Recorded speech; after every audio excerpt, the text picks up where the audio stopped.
Deacon Howard. Number 10, Hattie Texter. Number 12, Maddie Oswald. Number 13, Jenna Chatterton. Number 20, Olivia Smith. Number 21, Mackenzie.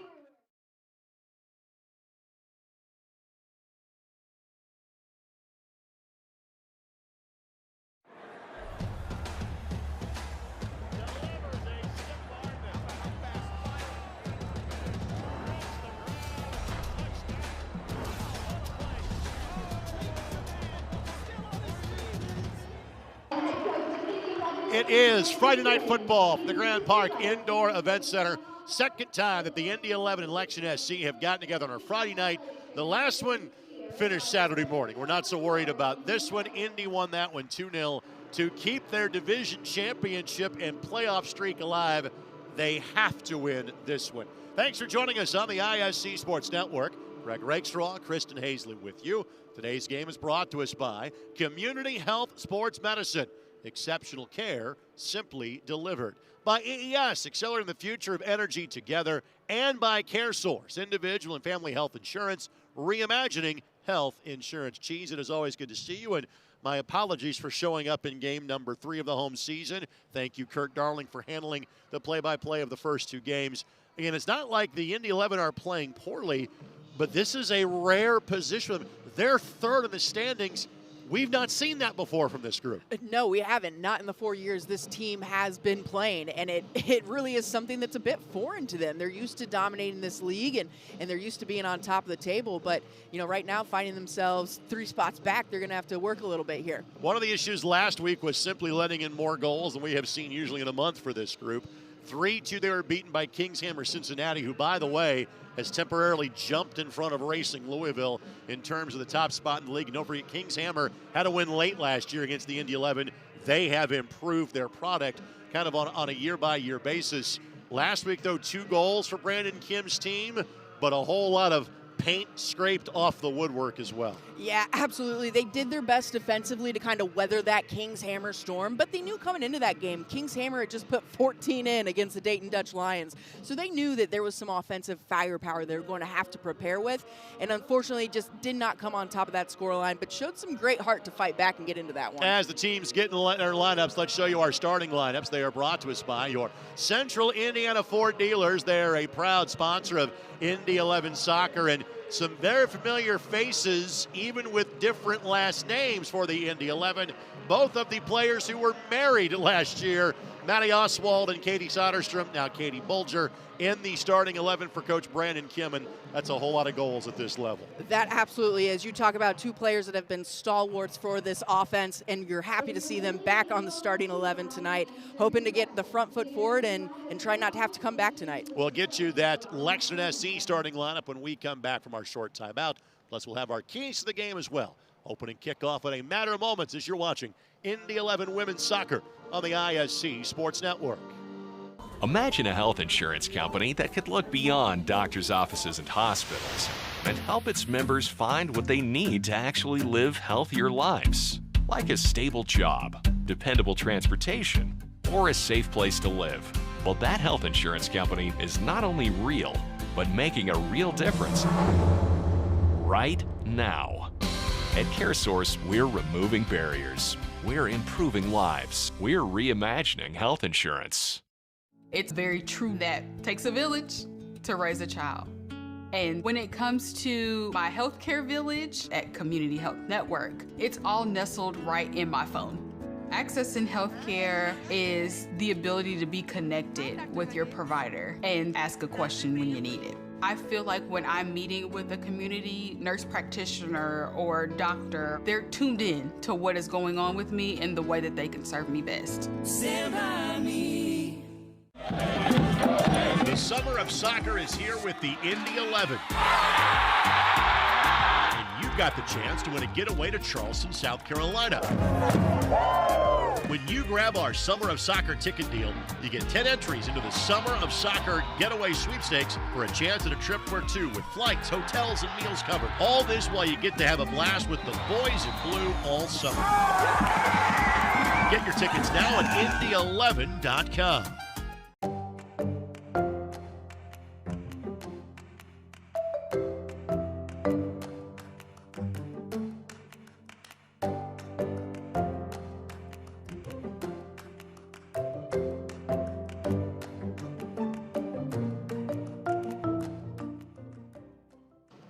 Well, he showed you the starting lineup for the Indy 11 as they huddle before today's contest. As always, the ubiquitous Ian Gilmore in and around the huddle, providing the best social media content for the Indy 11 girls or boys in blue. For Lexington S.C., we'll see some familiar names, of course. Paul Dolinsky, the man who's the head coach here for 3 years, now in charge of the Lexington program. Carson Cherry, as well as Lizzie Sexton, stand out of that group. And, of course, for Carson, she played in the first Indy 11 match ever played here 3 years ago. She played a state championship in this building as well at Central Catholic. Good to see Carson Cherry back in her home state. Absolutely. You know, Carson Cherry is one of many extremely talented young players coming out of Indiana and, you know, committed to University of Louisville next year, a well-known program around the Midwest, and it's exciting to see what she'll do not only tonight but at the next level as well. Yeah, now 3 years removed from her days at Lafayette Central Catholic. Let's get to our keys to the game. Again, brought to us by our Central Indiana Ford dealers, a proud sponsor of Indy 11 Soccer. Kristen, take it away. Yeah, so we've got kind of an interesting look here. A new formation for the 11 coming out tonight in what's going to look like a 4-3-3, so moving those 3 forwards to the top, and Louisville S.C. coming out with a 3-4-3, basically meaning they're going to try and attack first and go quickly. Obviously, the key there, defend patiently if you're the 11. Another thing on that, the wide counter. This formation traditionally is going to leave Lexington's flanks exposed. So if you're the 11, you want to combine the ball, suck that defensive power in, and then look for the switch to the wide side, which leads us to the combine and advance key. And our keys brought to us by your Central Indiana Ford dealers. Both Oswald and Bulger standing atop the ball. Indy 11 fans may better know them as Williams and Soderstrom. Again, Katie, married to former Butler soccer player Louie. Both, of course, those two ladies having played overseas before playing for the Indy 11. Both OGs, along with Grace Barr, Jenna Chatterton, and Addie Chester, all in the lineup tonight. For Brandon Kim, of course, was Paul Dolinsky's longtime assistant, so everybody knows everybody here. We think this is going to be a really good one. Yeah, definitely some familiarity between these two teams, and it'll be a fun chess match to watch between these two brilliant head coaches. Now, one player we will not see tonight is Nona Reason, who has spent time with the Indy 11 the last couple of years, from California, but finished her last year of high school here in the Indianapolis area. She's on the roster, but not in the 18 tonight for Lexington. Throw-in coming here for the Indy 11. Again, this is a 10-game sprint of a season.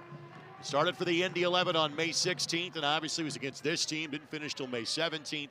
Last regular season game is June 27th. And again, this will be remedial for some, but this is the 4th year in the league. Indy has won their division all 3 years.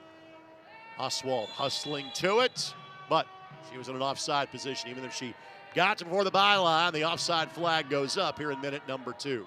You like the aggressiveness. I mean, why not take a direct shot right in the beginning of the match? You know, really try and put the foot forward and try and set the pace against this Lexington squad. Of course, Lexington has a team in the USL Super League that is just starting their playoffs this weekend. That league went from August through May this year with a bit of an extended winter break, so they follow the FIFA calendar for the first year of that league.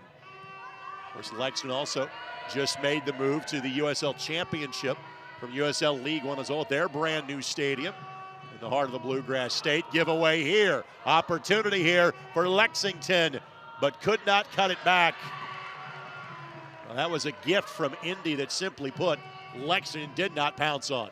Yeah, and well done there by Mackenzie Crewer, the Roncalli product, able to step in, make the critical tackle at the right time, and go ahead and clear. And for all the talk about the veteran players for the Indy 11 and having numerous that have been former professionals. Mackenzie would be the opposite. Mackenzie is getting ready to head to Michigan State. Mackenzie was part of a state championship team in the fall, but not in soccer. She played club soccer, but played varsity volleyball at Roncalli. Was on one of the best volleyball teams in the nation that won the 3A championship in November at Ball State. We love to see those dual sport athletes. I mean, I think it just lends so much to the athleticism, and it's always fun when they have the local ties as well. And frankly, there are a couple of those that we'll talk about. Carson Cherry was part of a runaway basketball state championship game at Central Catholic High School. And Tegan Albert is of that ilk as well for the Indy 11. She's wearing number 4. She's one of the new faces for the club this season. Another opportunity here on the cross. Good touch here, overlapping run. Back to the right foot, the blast is an atom ball. Goes directly at Emily Edwards. And let's talk about Emily. Sure. Look at Emily on your screen. Played for Purdue last year after spending her first season in college soccer in Pitt. She did not play for the Indy 11 last summer, but featured in 5 matches 2 years earlier on the USLW League Championship squad from 2023. Emily had 6 clean sheets in West Lafayette a season ago. Absolutely. Purdue women's soccer, you know, one of the well-known programs here in the Midwest, especially in the state of Indiana, always putting quality players, and there's quite a few on this roster as well. But, you know, when we look at Emily Edwards in this game, she made 10 saves against Lexington SC last match, which you mentioned ended on a Saturday morning. But she knows she's going to be busy tonight. If you weren't with us 3 weeks ago, again, you go, wait a minute. You got stormed out in an indoor soccer facility. Yes, well, power is important, and we lost it about 2 minutes into the match as a tornado warning and a significant storm to cause said warning was going through the local area. So our broadcast lasted about 63 seconds of match action. That match was postponed to the next morning and played at 8:30 a.m. with Indy winning that one 2-0. Indy won their first 2. They have lost their last 2. Competitive matches, all 4. A little too strong on the pass there. Throw in coming for the Indy 11. Yeah, they tried to, we actually continued play there for a few minutes, trying to play in the dark, and didn't take very long for the referees to realize that wasn't going to work either. Sports, this match is brought to us by Community Health Sports Medicine. Exceptional care simply delivered. There's Olivia Smith. That's Smith playing. And next to her in the midfield. Good overlapping run for Albert. Swept away by Lexington. And back in the midfield. All kept in by Indy.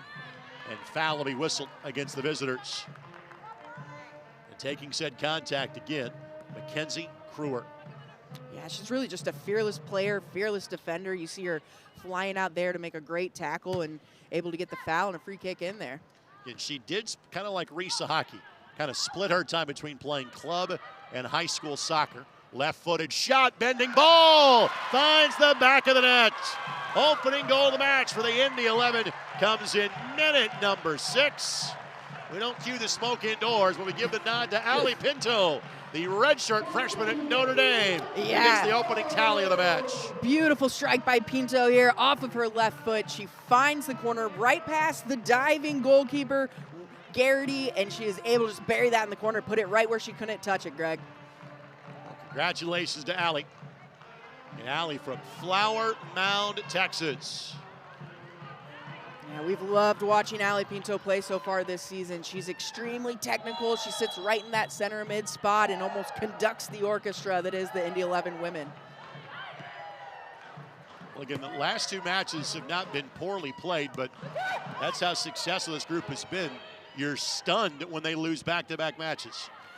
So I think getting a goal early, pretty significant for BK's team. Yeah, like you mentioned, it's not something this team is used to as a whole. And, you know, getting that first goal early really kind of settles the nerves, allows you to settle into your play more easily and more comfortably. And so it'll be interesting to see what the response from Lexington is going to be here. And it's really, still really a 4-team fight, depending on what happens here between these 2 teams for the 1 playoff spot that's available for the 5-team Valley Division. You've got 4 really competitive organizations. Kings Hammer Cincinnati, the Racing Louisville W League squad, Indy 11 and Lexington S.C. Obviously 3 of those which perform at a professional level. Bending ball in, Grace Barr gets to it. Grace, who would not playing for the Indy 11, coaches in the academy system locally. Opportunity here. Bolger is onside. Chester to her left. Oswald as well. Trying to set up a cutback. Katie just could not slide it through. Forever remember the fact that she played in the 2023 championship and then hopped a flight to Denmark to play the next 4 months professionally overseas. It's the kind of dedication it takes to play at that level. It's awesome. I mean, she comes home, is able to stay in shape here, and then go play on a professional contract. These days, full-time teacher, part-time soccer player.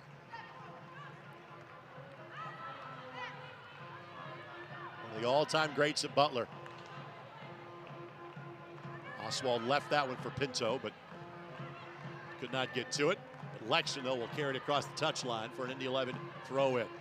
So a solid start for the Indy 11 so far. Yeah, I've liked what they've done, combining, looking forward, trying to get into that attacking third. And really, they've done well of possessing the ball and then trying to find that weak side like we saw on that last run up there by Soderstrom.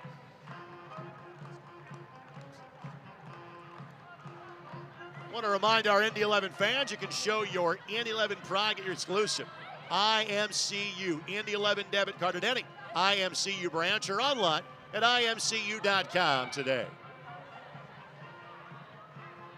Thanks to our ISC Sports Network group, Vince Morales, David Kahn, Colton Cox, Chase Eisnagel, and Eric Connects. Alongside Kristen Hazley, Greg Rakestraw with you. It will be a corner here for the Indy 11 in minute number 10. Yeah, credit Indy 11, that pressure on the goal kick. It's what we train the very youngest teams to do. You know, when there is a goal kick, let's go pressure, not let them play the ball. And, you know, Lexington S.C. has to give, essentially, hand Indy 11 a corner kick on there. Well done with the pressure. 11 goes short. Here's Chester, first team All-MAC at Ball State last year after transferring from Louisville. Chatterton, speaking of transfers, after 4 years in Tennessee, Jenna's coming home, going to play at IU this coming fall. Former Indiana Miss Soccer in her days at Noblesville. Unfortunately, injuries have kind of affected her over the course of the last couple of seasons. It's tough. I've battled my fair share of injuries at the Division I level as well, and it's, you know, you've been putting 15 years of wear and tear on your body, trying just to play the highest level you can, and it's not uncommon. After this win, the next 3 on the road for the Indy 11. These two teams both trailing Kings Hammer and Racing Louisville by 4 points.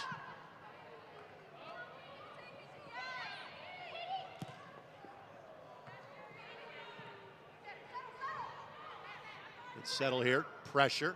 That's Olivia Smith, about to enter her 4th year at Indiana University. She's played in 49 matches over her 3 seasons in Bloomington. She'll play for Josh Reif, the former Ball State coach, coming up this year. Good transitional moment here.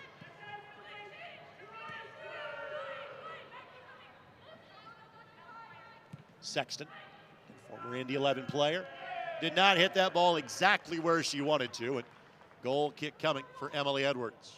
Yeah, a little bit misplayed on the final touch there, but you see the idea, which is, you know, she's able to sprint down the field, finds herself open in the midfield, and looks for that one-time ball across. And that's what you have to be aware of if you're Indy 11, is staying that defensively tuned in, because they can send those flank backs up. Indy 11 electing to build from the back. The minute goal kick to a teammate. And a throw-in coming for Lizzie Sexton. Sexton, part of that University of Louisville connection that Paul Dolinsky has had, that has led several players here that have been Louisville Cardinals over the years. Yeah, it's a good point to make, Greg, because a lot of people wonder, you know, they see the ties to Louisville or whatever. How does so-and-so get to Indianapolis, or how does, you know, someone get to Louisville? And you mentioned it. Everyone knows everyone. It's such a small world in the club soccer, especially at this level. And so, yeah, you get teammates that bring other teammates, and it creates for some great sides. Chester with the work. Slides it forward. Good-looking ball. Sliding tackle away by Lexington. Throw-in coming for the Indy 11, but so far, while Lexington's had a couple of moments in and around the 18, it has largely been Indy dictating. Questions this match, Lauren Gogol on your screen, that made the sliding tackle inside of the 18. Two defenders drawn, trying to make the turn. Finds the outlet pass. Good looking ball here. Just no traffic in front of the 6. Yeah, brilliant technical work by Asa Yamazaki there on the M line. We've seen it multiple times this season. She's just such a technical player where you can throw her the ball on the end line and she'll make sure it stays in play. Yamazaki plays at the junior college level. One of 2 players from Japan on the Indy 11 roster. Played at Arizona Western last year. Had 2 goals and 4 assists. Although it's Regan Garrity that made the play. Kentucky native, Louisville native, has spent time at Division II Kentucky Wesleyan and Morehead State in her college days. Now Sexton. Smith, can she win the foot race? Does just enough to shepherd that ball away. And if you've watched our matches before, you know we do have some blind corners here in the facility. Treat it like the Indianapolis Motor Speedway. You can't see the entire course. A couple of turns you might miss. It adds to the mystique. We need a few more video boards here to kind of match what Mr. Penske has done, but you get the idea. You may not be able to see the entire pitch, but what Indy 11 fans have seen since early May of 2022 is almost nothing but wins. That's what made what King's Hammer did on Saturday all the more impressive. Yeah, and I think, that, I don't want to call it a shock factor, but I think there's something to be said not being used to playing down a goal or 2. And it was something new for this team that they almost had to adopt to really, really quickly. And they did well to put some balls in the back of the net and get back into that game. But like you mentioned, they are very much used to winning these games.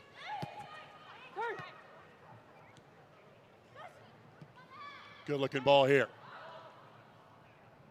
Cross play it in, takes a turn off an Indy 11 player, and that will be a corner kick. It's the first one of those allowed by the Indy 11 today. Just 2 more home games for the 11. Tuesday the 24th. And on Friday night the 27th, Racing Louisville here the 24th. That's one Indy has to win. And then the team that has struggled in their first year, the Dayton Dutch Lions, all the way to the back. That one misses everybody. Gogol gives chase. She'll get there to keep it in play. Catherine Truitt got there next for Lexington. Good bit of possession here. Indy again pushes back but doesn't exactly clear. Gardano. Now Chester digs in. Takes it away from Brooke Fabry, but possession short-lived, and left-footed ball didn't have the pace that Gabby Ceballos had hoped to put to it. Yeah, and the lead up to that play is a little bit what we were talking about in the keys to the game. The Lexington SC playing that 3-4-3 with 4 in the midfield has the ability to put together those strings of possession. But as that happens, their defense moves up. And as there's only 3 of them, they're ripe for counterattacks. The flick by Chester. Bulger gives chase. Solid crowd as you would expect on hand. On both sides of the field, and frankly checking things out from the sports bar as well. One of the unique views in American soccer. And because of no Pacers game tonight, everybody is facing this direction. Nobody's checking out the monitors behind. We did. I mean, we still had a great crowd out here last time battling with the Pacers game. A little too much on that one. And Edwards will trot out to make the play on that one. This sports match is brought to us by CareSource, individual and family health insurance, reimagining health insurance. After building from the back, we'll hit this one to the opposite end of the facility. Bulger goes wide to track it down. Where she is just as good in terms of an assist as she is in knocking it home. One of the all-time greats at Butler in both of those categories.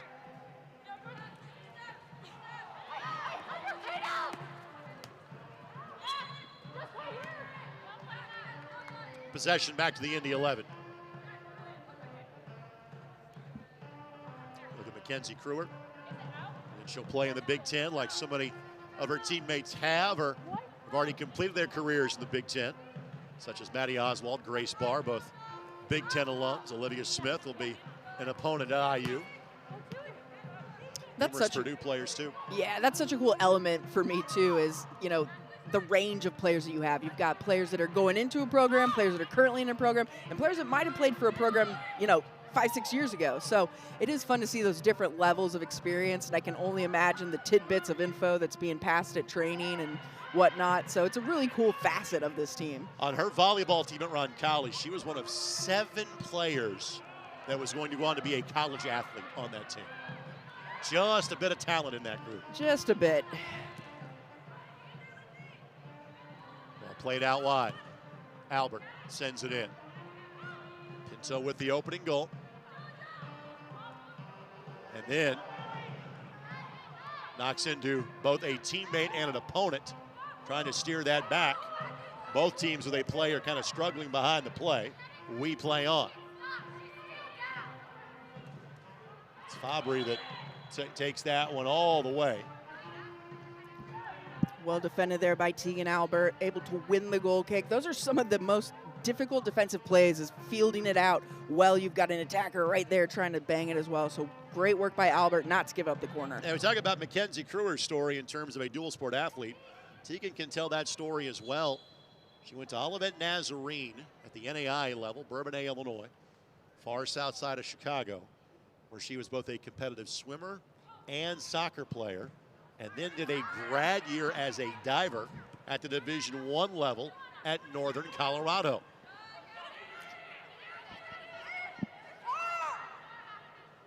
Not two sports you definitely see combined a Correct. lot. Correct. You know, you might see soccer and field hockey because it's similar formations and whatnot, but soccer and hey, more Diving power to her. in a much more respected description than we have in this sport in terms of taking a dive. Yes. Throw yes. incoming, that ball veered just shy of the corner flag here in minute number 20. Ceballos with room to operate. Left-footed shot, tough one, just up and over the bar. Edwards was a spectator. Fabry with the blast on goal, just couldn't keep it on frame. Yeah, Brooke Fabry gets free in the midfield, has enough room there to get a shot off. And that 15, like 10 to 15 yards outside of the 18, those are, as we see, those are dangerous areas to give them space to shoot. Emily Edwards okay to watch that one go over top, but that Indy 11 defense in midfield has to be aware that they're willing to pull the trigger that deep. Fabry played at South Florida last year from Phoenix, Arizona. 19 matches played and 2 assists playing for the Bulls.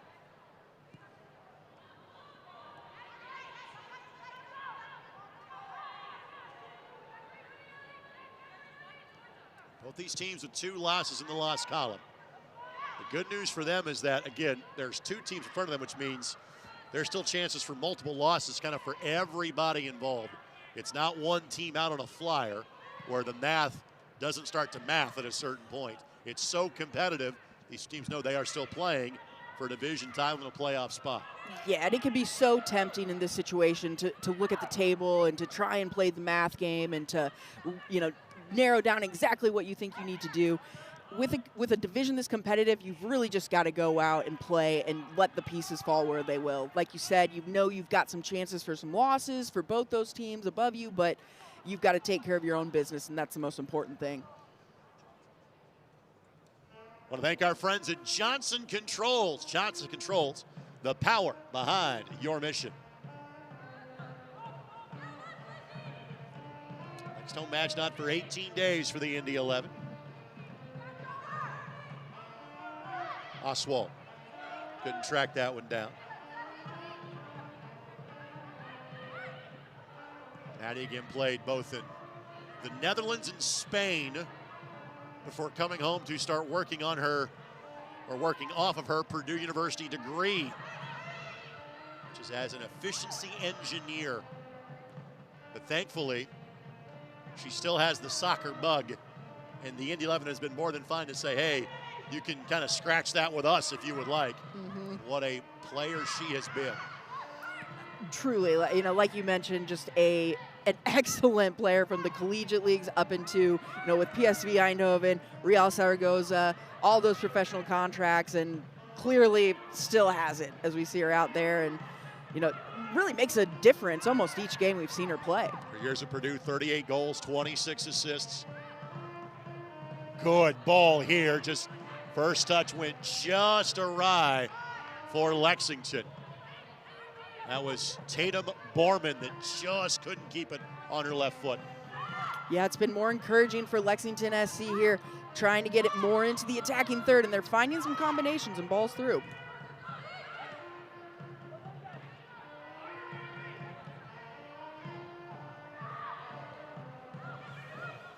A clean touch by Chester. And then simply a real estate ball to reset for the Indy 11.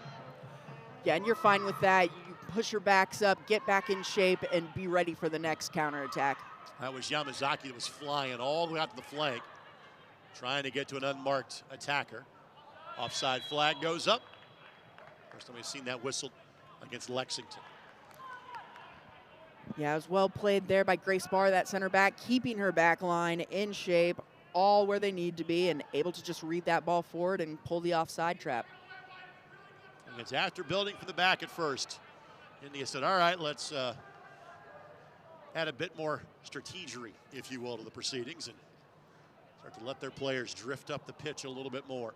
Well, and I think you saw that in the first 5-10 minutes of the game, that in Indy 11's attacking third, they seem to be dominant. There's, the Lexington SC, they're defending, but they're almost defending anxiously, if you will. So it seemed like the 11 was able to get a lot of good looks going on in the attacking third.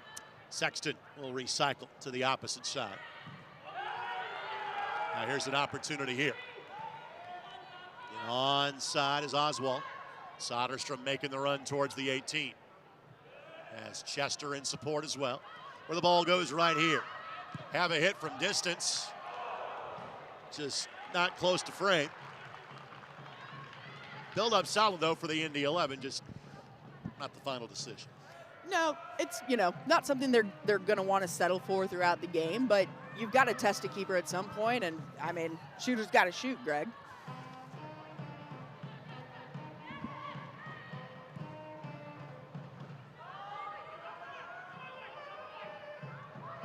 Barr, interested spectator, and finally, ball was kind of checked up and had to make a play.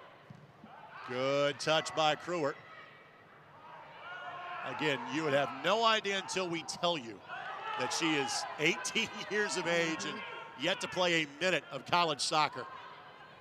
Bulger up top. Love the cut back here to Oswald. All the way across back post, and, well, sometimes you'll take a little help. A freebie for the Indy 11. Make it 2 for the girls in blue. Yeah, credit to the Indy 11. You play that ball in there, and that is a dangerous ball. It's well done. Keeper gets caught out of position. Obviously, Garrity would like that one back. But you're not going to score if you don't play the ball in dangerous areas. And it's a great play to find her wide and a great play to put it in. Maddie has scored some world-class goals. She'll take a helper every now and then, too. So 2-0 in favor of the Indy 11.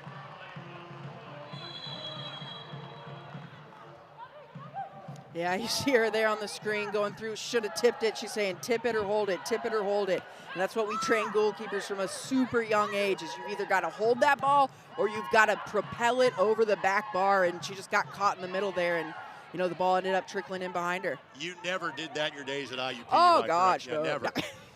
Listen, I won't tell too in-depth stories, but I did have a goal kick from the other keeper bounce over my head at one point. So we've all been there.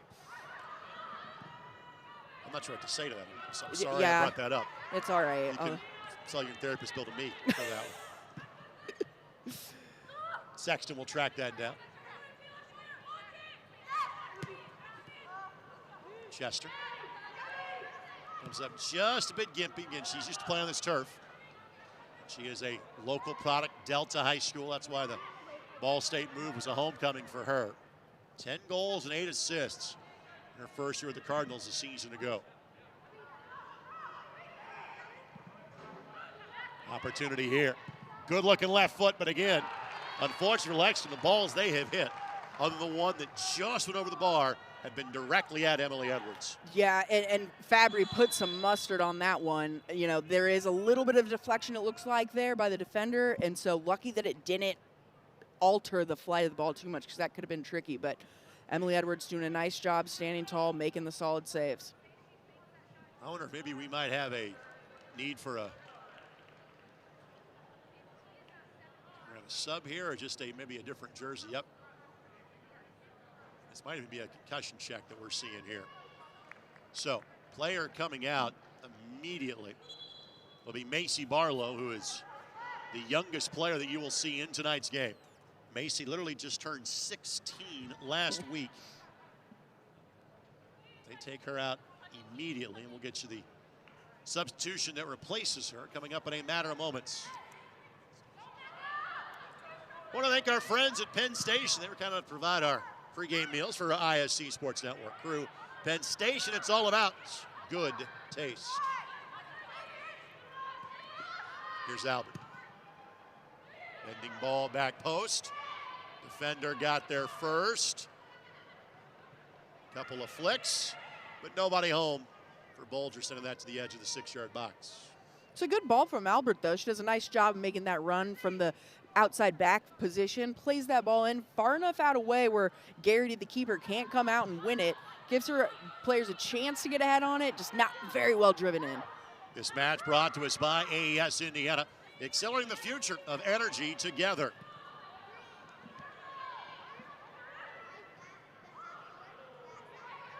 Our next broadcast of the Indy 11 on the ISC Sports Network and Sports Engine Play, Tuesday, June 24th.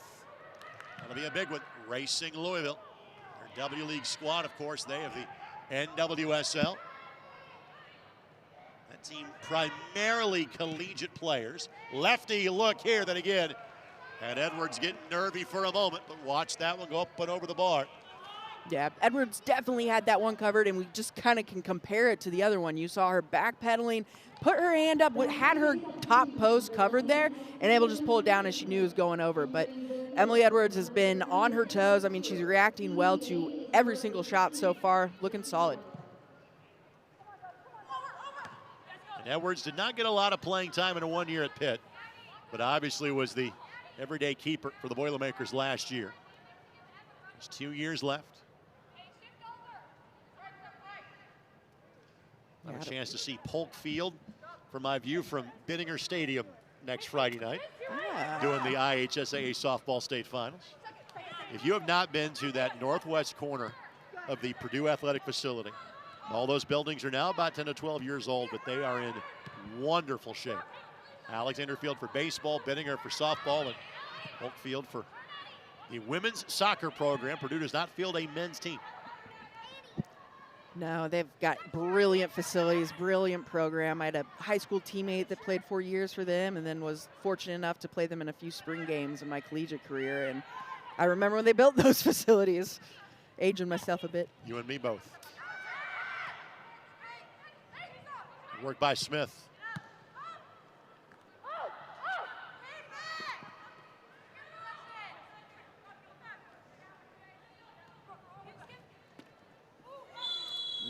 Whistle against the Indy 11. Dardano at established position. You like the pressure up there, though, because you've seen it a couple times. Lexington S.C. giving up some balls, whether they look like they're just simple possession or trying to clear it. And Indy 11 has had some counters. So I love the pressure there from Olivia Smith as well as Maddie Oswald there. I want to thank our friends at Community Health Network. Exceptional care, simply delivered, and simply a miscue by Lexington. Errant touch. Yamazaki will watch that go across the touchline for an Indy 11 throw-in.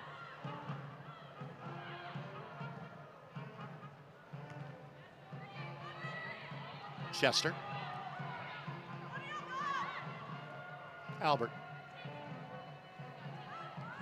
And Teagan, we mentioned her athletic prowess, but if it's not like Albert's an uncommon name or anything like that, but she does have a pretty important family tied to pro soccer these days, correct? Yep, and as you see a close-up of her face, you would know looking at that face that she is the sister of Corbin Albert, member of the U.S. Women's National Team pool, and supposedly making the move to Lioness this week from PSV Saint Germain. Albert on the throw. Chester the one touch. Kept in play. Bulger looking to pounce inside of the 18. Yeah, I love that ball in by Chester, driven on the ground, just no one there to finish. Like the combination here. Oswald. Next match for Indy on Wednesday. In other words, you don't have to worry about kind of rotating player minutes tonight. You can kind of play this one out as you see fit. This has always been a very deep team. Yeah, we've seen I don't believe we've had the same lineup for any game yet this season. So we've seen a lot of different lineup combinations and have seen a lot of different talent based on availability. Good looking ball here, Chatterton. Quickly hustling back. Again, just because of Chatterton's speed, even after a knee injury, her speed is still something to behold. Yeah, we saw a little bit in action last week. And she definitely still has the speed to close down, recover, and is really a smart defender. Just thinks through every single motion that she makes. She has played in just 5 games over the last 2 seasons at Tennessee. She'll have an opportunity at IU to close off her career inside. It'll be her 5th year of college soccer. She's part of those first 2 of the 5 and 6 championships for Noblesville these last 6 years. Sexton.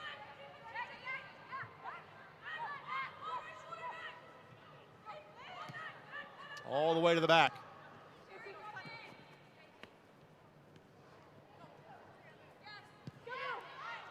Back to Garrity at the edge of the 18. I think for Brandon Kim, you got to feel very good about what you've seen from your team so far. Yeah, I would definitely think he'll be heading into halftime happy, not only with the score line, but they've been much more aggressive this game, pressuring and winning balls back than they were in the last match. Giveaway at the back, but again, Indy could not capitalize on it. Bulger given full chase, and Chatterton with the easy step in. Yamazaki. Chester had just kind of broken off her run. And again, back to relative safety. You can hear from the Indy bench, go get it. Go be aggressive. Yeah, they're doing a great job, and you can watch the 3 forwards up top of deciding when to step and pressure as a group and when to kind of just lay back and be a little bit of a soft pressure, and then they'll push forward here like Albert does. And, oh, that's going to be a foul. Absolutely. This is a pre-professional level. That is a professional foul. Yeah. And I hope Albert's okay. That was Sexton knowing she was beaten. Just, we've all been there, the jersey tug. Right. But clearly that stopped Albert in her tracks. Yeah, and she does a great job of stepping forward to win that. And I tell you what, who was that? Sexton's lucky she doesn't grab a ponytail or something there and end up with a red card. But gets her by the jersey there, just pulls her back, like you said. A bit of a take foul. Yep. But they're gonna use this free kick for something hopefully dangerous. Look at you referencing the season opener between the Fever and Chicago Sky. It was a take foul. Just a take foul. It's just a take foul. See, locals know what we're talking about here. Want to thank our friends at CareSource, individual and family health insurance. Reimagining health insurance, CareSource. Great ball. Again, just kind of dangling there for a moment between the 6 and the 18. Shepherded to relative safety by Lexington. And it will be deflected off an 11 players, so a throw-in coming for the visitors. If you're Lexington, your goal is simple. Get one back by halftime. Yeah, you'd love to pull one back by halftime. And, we've talked about it. They've had some good looks on goal. Maybe from distance, not able to put anything super challenging on the frame for Emily Edwards yet. But there is the bones of that offensive attack that they can spur on any moment. So, obviously, they'd like to get a goal before the half. But if you're the 11, you're looking to push that lead up as much as you can. There's been just a few too many casual touches by Lexington tonight. Chester. Yamazaki. Chatterton all by her lonesome. And again, as the left back, she'll get forward and get going at times with her speed on an overlapping run for Indy. Kruer.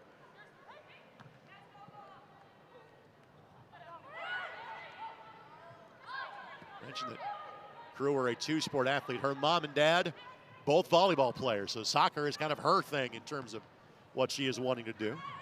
Mom, in fact, was a part of 4 national championship teams at the Division III level at Wash U in St. Louis. Ah, very familiar with Wash U. One of my best friends played forward there for 4 years.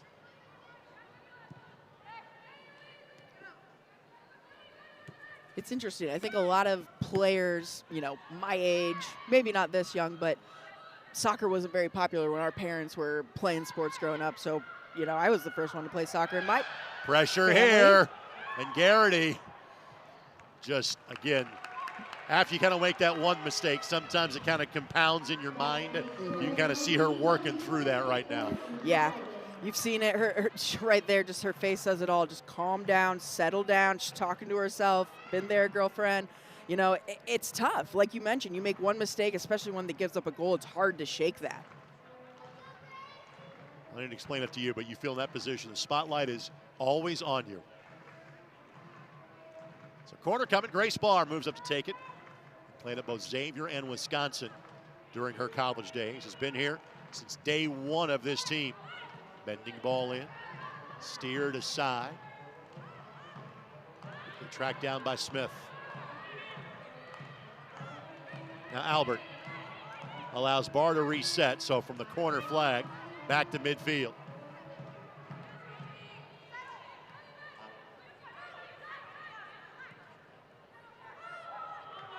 Indy won their opening 2 matches against Lexington and the Dayton Dutch Lions.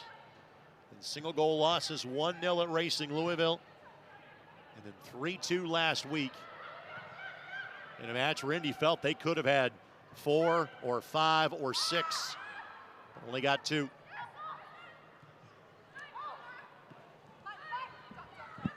Albert in the 40th minute. Do not think we're looking at an exorbitant amount of additional time. I wouldn't think so. Hasn't been a lot of injuries, excuse me. Not a lot of substitutions either.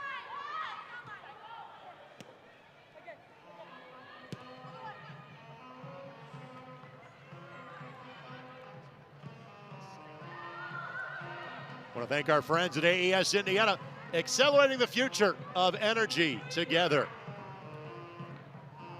Sexton could not track that one down. Great recovery by the Indy 11 midfield there, able to put some pressure on that ball as it's played, and just, you know, that pressure creates them playing it wide, and it's another turnover for the 11. And a proud sponsor of both Indy 11 men's and women's soccer, our friends at Johnson Controls, the power behind your mission. That flat ball can always be dangerous, but Lexington kind of rotated everybody towards the near sideline. Yamazaki. Smith.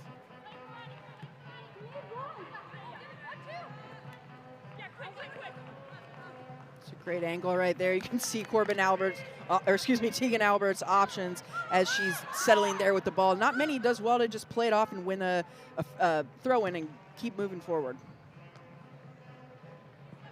Kruer. She has handled every chance exceedingly well in tonight's match.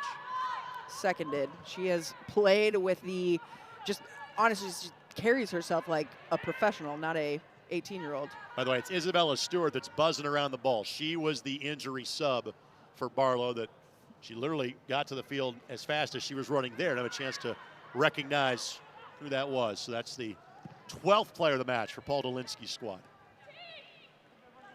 Ball ricochets off of Sexton.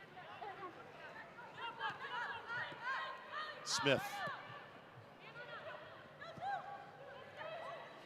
And foul taken by Barr, and again, won't get a card for it, which means that was a very wise tactical decision.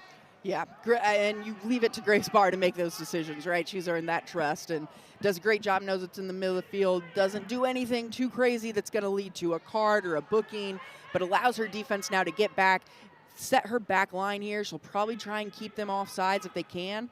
And really just a smart foul.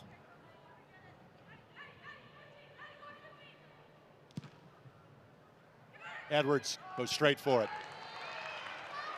She makes it look easy. I promise you it's not. When you've got forwards coming at you trying to win that ball and you've got to run the opposite way straight at them and pluck it out of the air, well done by Emily Edwards.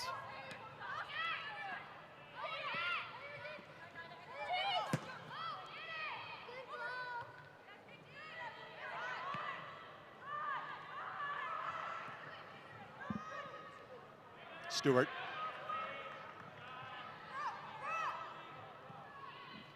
Lexington has had their chances.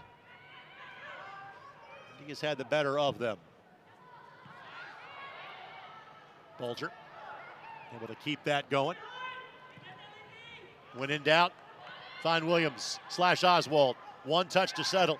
Second touch to cut back. Third touch puts in the back of the net. Give her a brace in 43 minutes and give the Indy 11 a 3-goal lead. Man, that is just credit to Maddie Oswald. The touch that she brings right here to settle the ball, then touches it inside to beat the defender that way and finishes back with her left. I mean, this poor keeper, Garrity, she cuts that back so well. You don't think many players are going to go to your left right there. As you can see, she's already cheating that way to her right. Just a smart, technical, brilliant finish by Oswald. I loved hearing Brandon Kim talk about Maddie's decision. I think Brandon and a lot of the players thought, okay, maybe Maddie is finally kind of moving on. And again, started having that itch beginning of the year, and it was pretty much, if you would like to play, we will always have a spot for you here. You see why she's got 2 in the half. And trust me, with a team this good, there are not that many standing invites like that, so that's saying something. Chester left foot, make it 4. An explosion for the Indy 11. Addie Chester off the turnover. It's all Indy 11 tonight.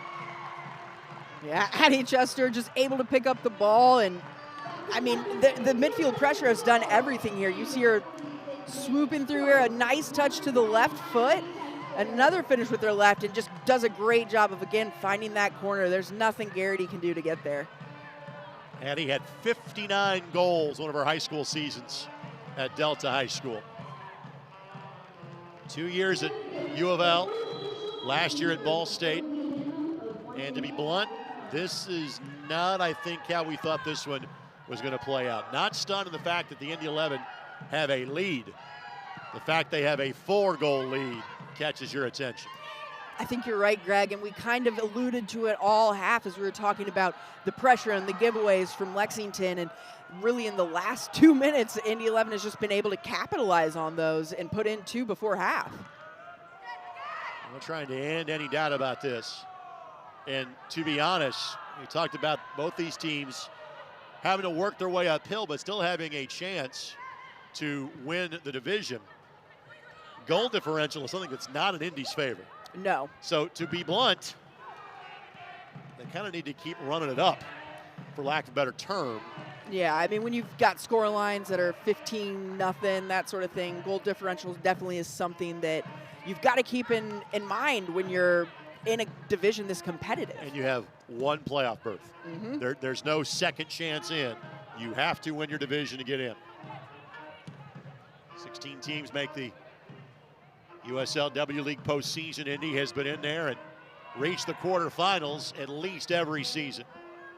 Knocked out in the quarters in Detroit last year, won the championship in 23, drew the other top team in the league in Minnesota Aurora the first year in 2022. In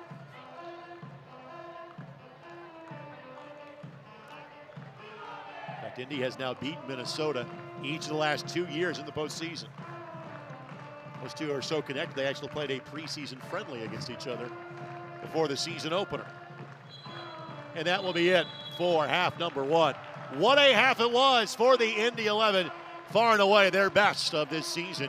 It's the Indy 11 4, Lexington SC 0. You're watching USLW League Soccer from Grand Park in Westfield. We're back in a moment on ISC. This is Molly. She loves road trips, hikes, her dog Max, and cars that fit her lifestyle, like this cool new ride that she got with help from Indiana Members Credit Union. at a great low rate. And for when she's on the go, IMCU makes it easy for her to pay from anywhere thanks to their digital banking. Looks like Molly is really getting the max from her credit union.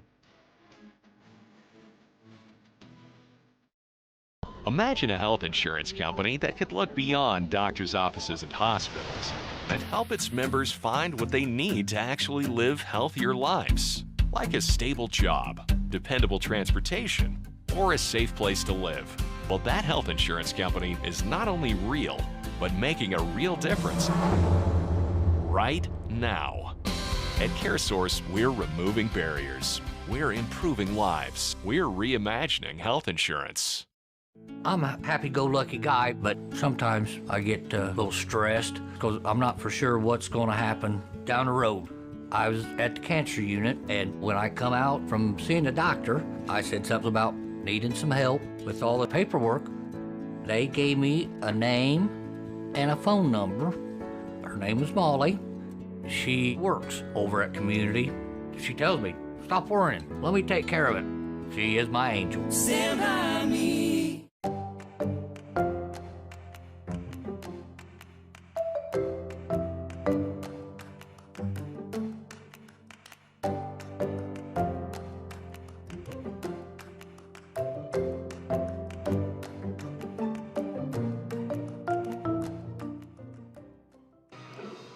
The Indy 11 had scored just 7 times the first 4 matches. Say, wait a minute, just 7? Well, that's how high the bar has been for this team for the first 3 years of their existence. They scored 4 in the opening 45 against a team that, frankly, they were in a flat-footed tie with for third in the division. A team they beat 2-0 when they played in this building 20 days ago. Indy 11-4, Lexington S.C. 0, and alongside Kristen Hazley, Greg Rakestraw with you. What led to this, Kristen, being the best half of the year for the Indy 11 women? I mean, I think part of it is going to be that lineup matchup. You had Lexington playing 3 in the back, and the Indy 11 did a great job of countering and switching the field to those weak sides where those players could get those shots off. I think that was one part of it, but I also think that this was the best effort we've seen so far from the 11 as far as pressuring in the midfield and the forwards as a group. Allie Pinto got the opening goal. Maddie Oswald got the next 2.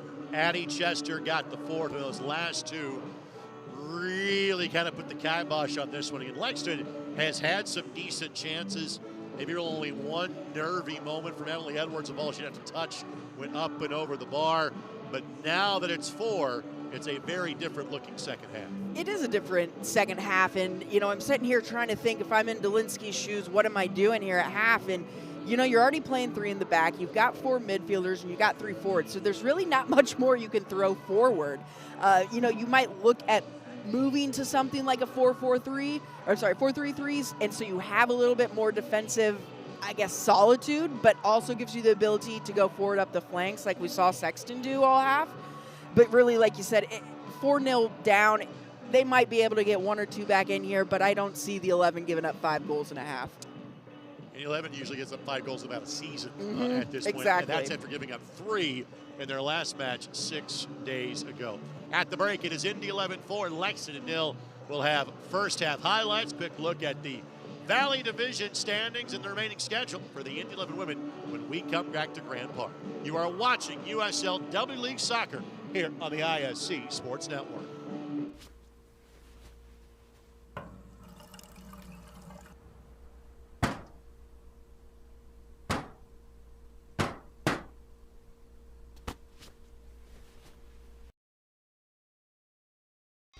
Forget all those DIY schemes to try to keep your family cool.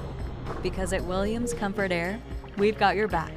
Ma'am, everything's up and running. We look forward to keeping your home comfortable for life.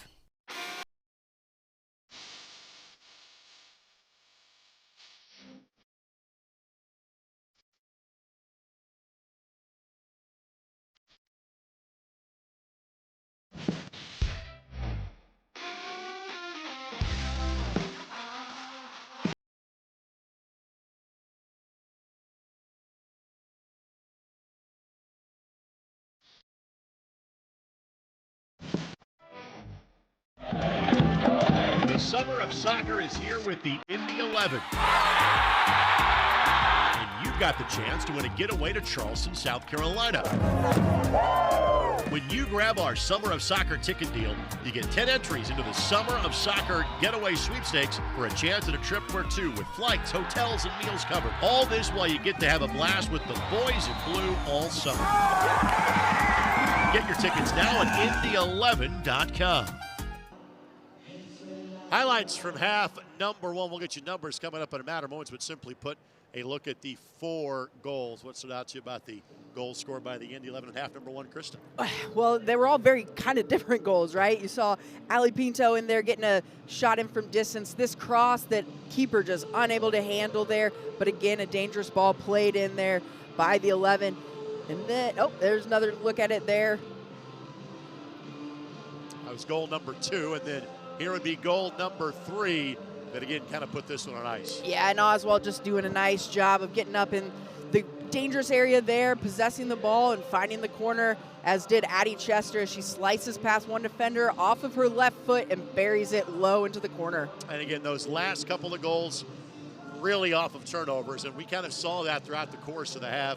Indy hadn't capitalized. They did at the end of the half. You're right. They were giving up the ball a lot of different places. Lexington was most dangerously, obviously, in the back when they're trying to clear it or work forward from the back. And we just didn't see the 11 capitalizing on that as much as they did. I think once you start to expect that you're going to win those balls, then you start to see Tegan Albert and some of these weak side players get forward. And that's where those more dangerous balls came in that they were able to kind of finish in and look more for the finish. A look at the standings in the Valley Division. Again, there are multiple divisions, and obviously we limit the travel to a regional level in this league. So you play nothing but divisional opponents. One team advances on to the 16-team national playoff. Kings Hammer Cincinnati owns the tiebreaker over Racing Louisville because of points per match. So they played one less match. Why they're not goal differential, it's points per match is why they're currently in first. Racing Louisville in second. Then Indy and Lexington again really are a flat-footed tie, even though goal differential going into the match. I mean, Lexington, and again, it has been a struggle for the Dayton Dutch Lions. They replaced St. Charles in the St. Louis area, who seemed like was always kind of lagging behind the other 4. Same thing for Dayton. They have struggled here in their first year in the W League. Now, again, you played at a Division I level. Frankly, you have watched this as a fan for the last 3 years. I get to see it as a broadcaster. Your thoughts about the level of competition you have now seen through 2.5 matches from this perspective? I mean, the level of play, being a pre-professional league, is so high. You're literally inches below a professional team. We've got former professionals. We've got collegiate players that will go on to be professionals. We've got all these different unique talents coming in, and it creates for some really amazing soccer, especially, you talk about, we've seen the late Lexington game, the Racing Louisville game, Kings Hammers game, all of those competitive, and all of those 4 teams going to come down, and I mean, that's a tight table, Greg. Upcoming matches for the Indy 11 again. Huge one on Wednesday. They are at Kings Hammer at 7 o'clock. Then they're at Dayton the following Monday. Then they'll play Lexington 3 times. They will play them on Friday, June 20th. Those last 2 matches at home. Racing Louisville on June 24th. Dayton Dutch Lions June 27th. Kristen and I will have both of those on the ISC Sports Network that last week in June. Our score at the break, Indy 11-4, Lexington S.C. 0. Second half action moments away. You're watching W League Soccer on the ISC Sports Network. Imagine a health insurance company that could look beyond doctors' offices and hospitals and help its members find what they need to actually live healthier lives, like a stable job, dependable transportation, or a safe place to live. Well, that health insurance company is not only real, but making a real difference right now. At CareSource, we're removing barriers. We're improving lives. We're reimagining health insurance.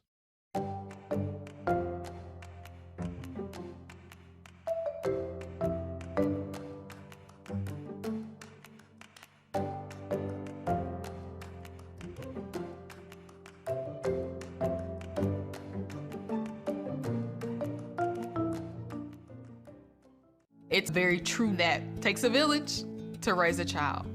And when it comes to my healthcare village at Community Health Network, it's all nestled right in my phone.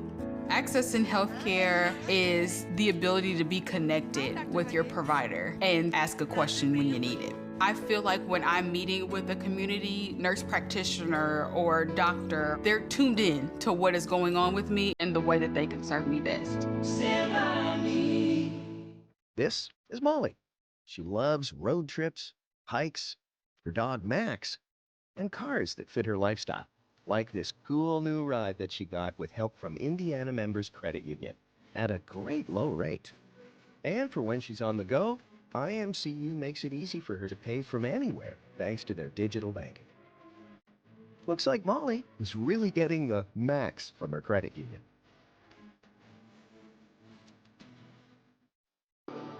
We want to thank our ISC Sports Network crew. Thanks to Eric Annette, Dalton Cox, Chase Eisnott, and David Cowden. Vince Morales, tomorrow night on the ISC Sports Network, we will be at, well, let's see, the home of the NBA Finals for games 3, 4, and 6 if needed. It may be over in 4. It could be Sirs in 3 for all we know. But also the home of the WNBA All-Star Game coming up this summer as well. Tomorrow night, it's the home of the World Series of High School Basketball. It is Indiana and Kentucky. Jan Bozier joins me. Girls game at 5. Boys game approximately 7:30.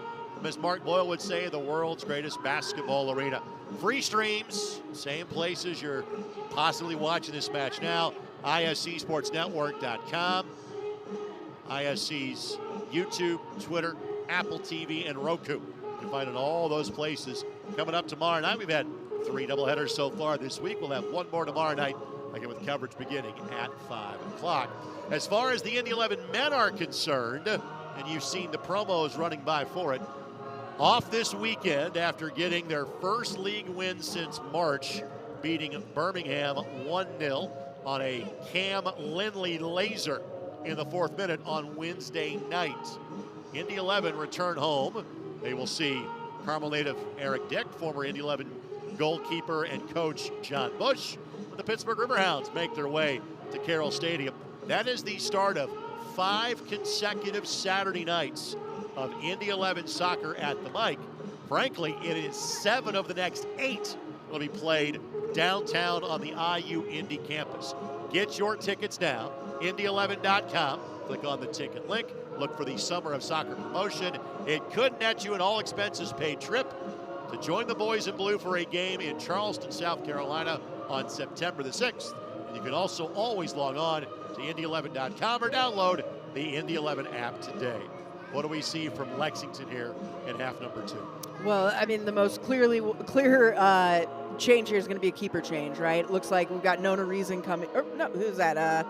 Not quite sure who their backup keeper is going to be there. Greg will check for us. But they are making a keeper switch, which, you know, you hate to see it as a goalkeeper. You hate to see a keeper get pulled for performance. I know that mental anguish and what it does. But at the same time, this is a pre-professional league. You're trying to get back into the game, and it's time to see what this second keeper can do. Sophie Bolton will be the backup keeper for tonight's contest for Lexington. 4 allowed in half number 1. We'll see. I'm not sure we'll see any lineup changes off the jump for the Indy 11. Maybe you see them start to manage this a little bit, say in the last 30 minutes. That's Paul Dolinsky in the all green. You see walking away from the huddle. And not only is Paul a former Indy 11 head coach, he is a Carmel grad. So this is a return home from him. And frankly, it's not going the way he had planned it. And it is the second game he's been back. They were here for the opener 3 weeks ago. Yeah, it'll be interesting to see, you know, if Paul Dolinsky does make any tactical changes, but I think you're spot on with, you know, the Indy 11 and the sub plan there. You want to get your players as much fitness and peak fitness as they can, and that's what games are. So obviously you're going to play them probably about 65, 70-ish. Then you'll start to see those subs come in, start to reserve some energy, make sure you don't have any injuries to those more important players or starters at this game at least. And so it'll be interesting to see how this one plays out as far as the tactical matchups. Yeah, Oswald, Bulger, Chester, Chatterton. I don't think we see any subs for the Indy 11 to start the second half. You'll see those come in as the half goes along. Lexington will have the first touch here of half number 2. It looks like we've still going to go 3 defenders in the back. They might possibly be playing a diamond middle and pulling that center back into the back line at times. We'll see how they decide to play it. Second half underway. Jalea McPherson is in there to start the half for Lexington, so one change. He's along the back line wearing number 8.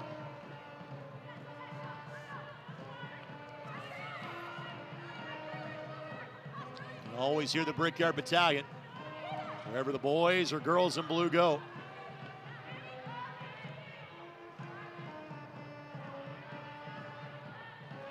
And a foul against Lexington.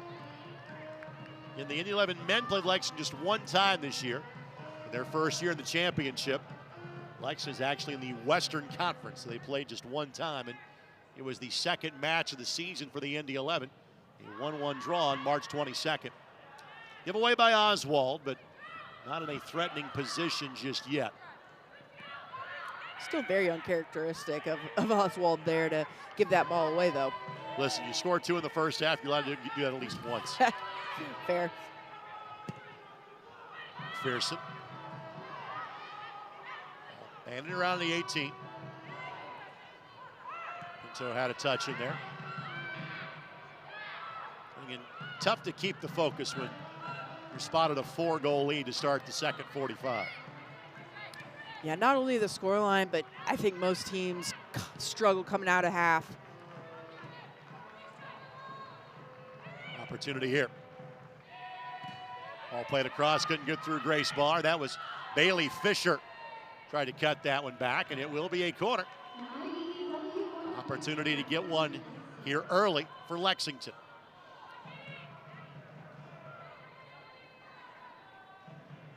Short corner's an option here. That's Stewart hanging around the corner flag. You can't see it on your screen, but it looks like 11 has a couple defenders out there as well. Well, clears the 18. Fisher plays it wide. Ball headed down, and Edwards. That was off of Stewart. Interesting opening attack there by Lexington. You see them get in and kind of put their best foot forward there, able to play in a nice corner, and even that second ball in was dangerous. Smith makes the turn. Albert looking back post for Yamazaki. Steered clear by Ceballos. Now Ceballos with the run going. Her pass just a bit off and more to Crew than anything else. Trying to lift that one forward for Oswald. Bulger has a hit. Ball took kind of a funky spin off that turf. May have taken a deflection off the defender McPherson. Either way, it was played by Bolton with ease. Bolton, 15 years old. So they are going a little bit deeper into their goalkeeping core tonight. And again, with Lexington having a full professional team, they obviously have a full academy side as well. So I still can't imagine being 15 years old, though, subbed in at half against some of these players.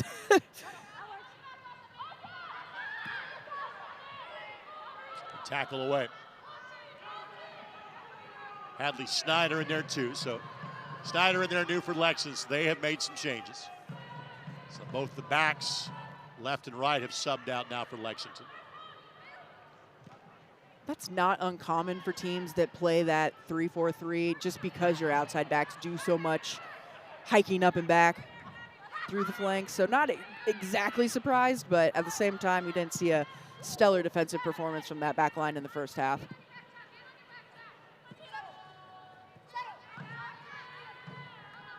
Yamazaki backs it forward for Bulger. Katie will get there in time. Cuts it back again. And that'll be a corner.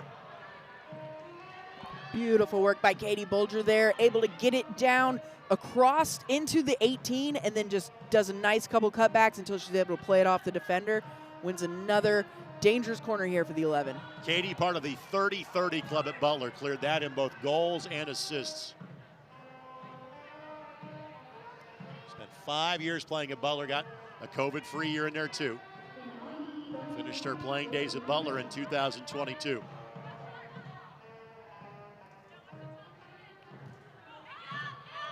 Space for Barr.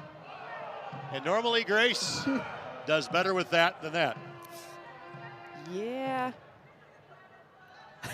I think, it's one of those things where you're so used to putting a shot like that on frame that you don't even think about it and maybe just stand up a little too tall.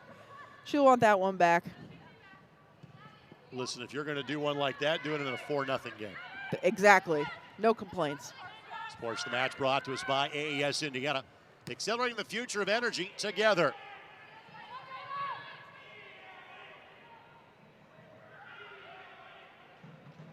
To the corner flag we go.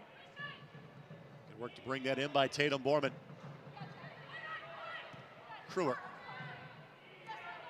Back to Carson Cherry. We didn't mention Carson's name very much in half number 1. Good work here by Lexington. To the edge of the 18, and that'll be another corner.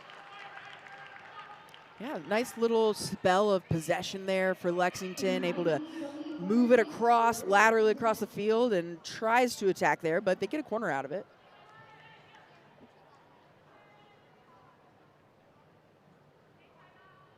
These two teams will play one more time. This one in Lexington. Ball headed, and Edwards has to vault past her own teammate to track that down.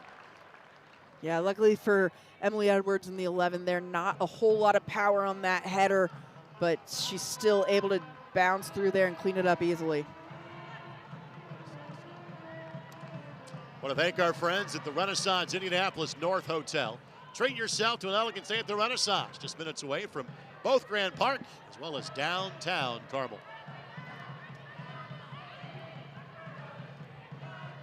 Good tackle away by Lexington. I think there's value to saying you eventually could win this second half. Even with a lot of traffic around the top, a third loss for them might kind of knock them out of the picture. With 5 matches left to go. That's just how good we know those top 4 teams are. You know someone's going to end up winning quite a few. Oswald plays it across, and nobody kind of making that supporting run. Yamazaki get dug in at the edge of the 6.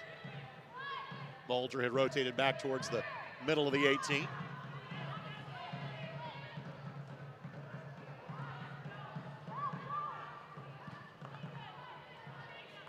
And Albert will track it down. Pinto applying the pressure.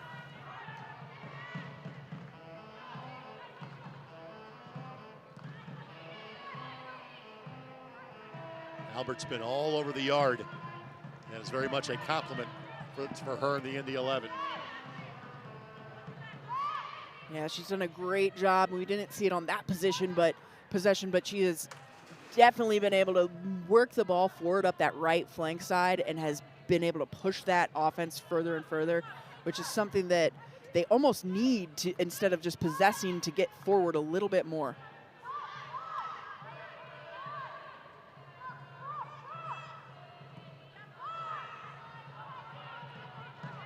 Albert on cue, applying pressure here.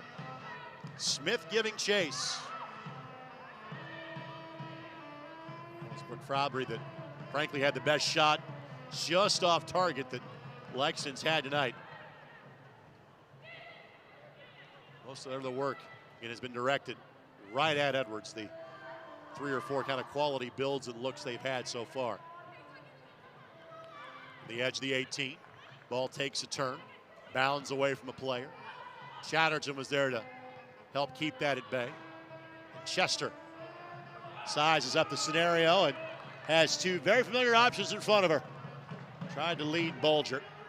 McPherson hustles over and plays that one sideways. Yeah, just a little heavy on that final touch in there. But you see that transition, it was, straight 3v, almost 2 defenders. They had a third one tracking back, but that's the power they can get when they transition. Those are the numbers they can get up. Mentioned Grace Barr that in her post-college days, she's playing while coaching at the academy level. Maddie Oswald, an engineer. Katie Soderstrom, a teacher, so at least she is in her summer break when she is doing most of her work for the Indy 11. It's true. Last I checked, she was at CFI 70 as a teacher, as an elementary school teacher. Is that the one in Broad Ripple? That is 46th and Central, yes. My sister was also a teacher at that school. There you go.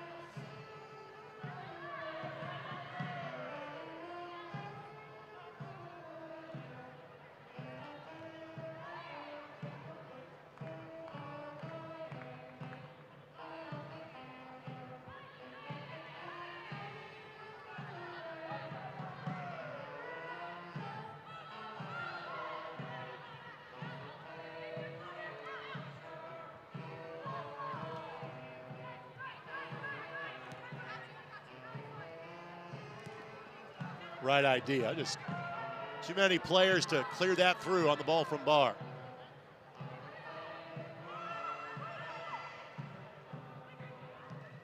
Barr hustling back, though.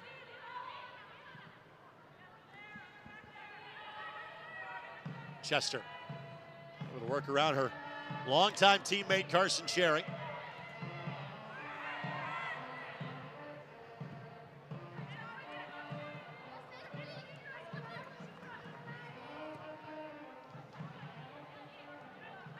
Chatterton again does just enough. Good looking cut back here. Opportunity here. And Edwards eventually gets the bounding ball away. It was Borman that sent it back in. And not the prettiest of defending, and you saw Lexington able to build up there. Quite a few combinations. Had possession for quite a bit, but Emily Edwards able to clean it up at the end. Nothing too nervy. Borman just completed her high school soccer career where she had 115 career goals at Scott County High School. From the Lexington area, Georgetown, Kentucky, north of Lexington to be precise.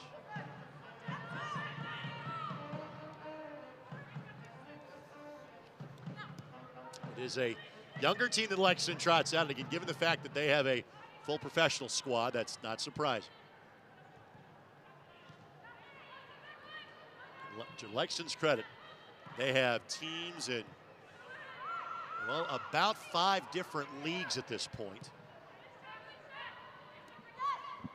They have a developmental squad on the men's side that plays in the UPSL as well. They really are kind of all over the place league-wise, aren't they? You got a brand new stadium, might as well use it, right? Yeah. Good looking ball here. Get just a touch in front. That was Stewart that was close by. And much like we saw early in the first half, just as many opportunities for Lexington, just really only one. But kind of Edwards knew she was beat if the ball had been on frame. Yeah, Lexington creating some good opportunities. They've at moments played to the strengths of their team in this formation.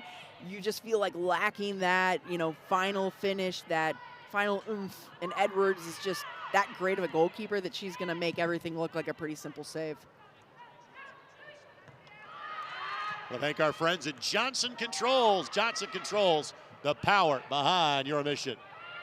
And Bulger gives chase. That ball headed down, and Katie will say, you know what? Let's just go ahead and take the corner at this point. Indy 11 does have 3 players that have made their way to the 4th official. We'll have the corner first. That usually is the domain of Grace Barr, who is heading in that direction. Yeah, we saw her put in 2 dangerous corner kicks in the first half.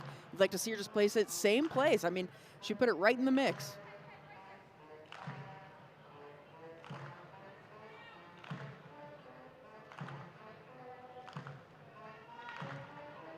Several options to choose from.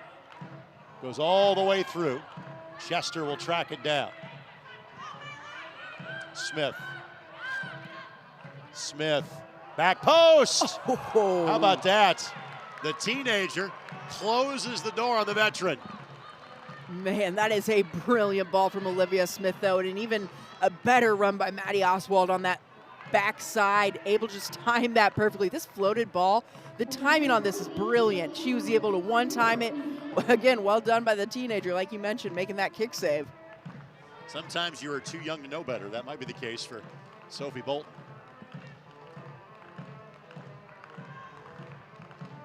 Line drive service this time. Like the reset here. Bulger has a hit. And just misses it wide. And we'll see a trio of Indy 11 players come on here.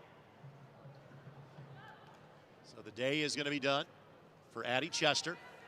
She has the last goal, the 4th goal for the Indy 11. Ami Komori will come on to replace her. We mentioned 2 Japanese players on the Indy 11 squad. There's the second. Jenna Chatterton is done, and she's replaced by another Noblesville Miller, as Lauren Adam, who plays at Purdue, will come on for her. Oh, we had 3 subs. It may just been just 2. And if I miss somebody, we'll get them on the fly for you.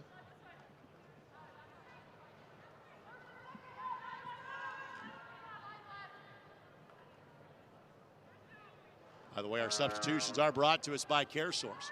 Individual and family health insurance. CareSource, reimagining health insurance.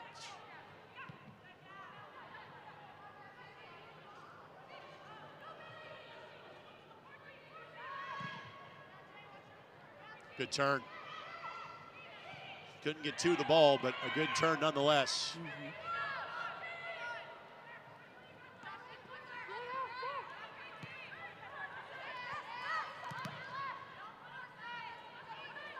Carson Cherry. A little too much on that one.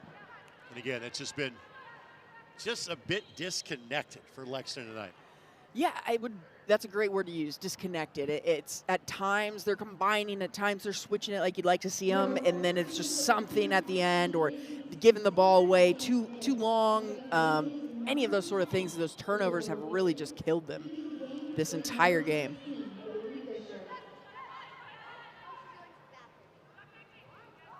Isabella Winton has checked in. Isabella, 21 years of age. That was Ami Komori that you saw on your screen there. From Japan, plays at Marshall. 13 starts last year for the Herd, had 2 goals and 2 assists. Of course, Marshall very well known these days for their tremendous men's soccer program. Several Marshall alums that we see playing in the USL Championship at this point. Cherry lays it across, left foot, and again, that's been the story of the match. The balls on target have been ones that keepers love, directly at him. Brooke Dardano with the shot there. There you go. Yeah, Cherry does a great job of finding Dardano on that. You know, you'd like to almost see her maybe take a look there if she can. It might not have been on her preferred foot, but those are the kinds of balls, that final ball with the shot in, that we didn't see them quite completing. So, you know what? That's a positive there for Lexington. This portion of the match brought to us by Community Health Sports Medicine. Exceptional care simply delivered. You're just joining us. This has been the score since halftime. This has been the score since about the 44th minute. There was a flurry of activity late in the half for the Indy that took a 1-goal match to a 4-goal match. Dardano's shot nearly found a teammate. Yeah, it's a beautiful close down by Ali Pinto there. Makes the sprint back and able to get a deflection on that shot. He does have clean sheets in their first 2 wins of the season. They've up 4 combined in their 2 losses.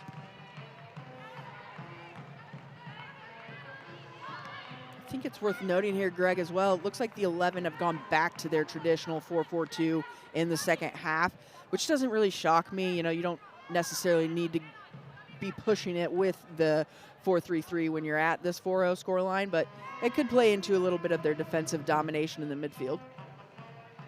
You got a 4-goal lead, you can put 8 behind the ball most times. That's okay. We hate to see that, though, don't we? Don't park the bus.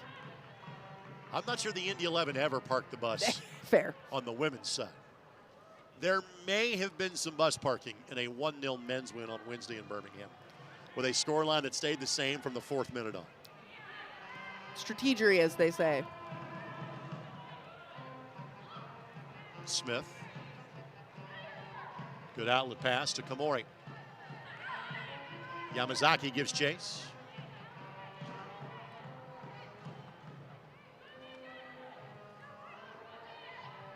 Good read. Albert remains in the game for Indy. Bulger. Bulger and Williams playing longer minutes tonight. Long distance ball that Bolton will amble over and track down.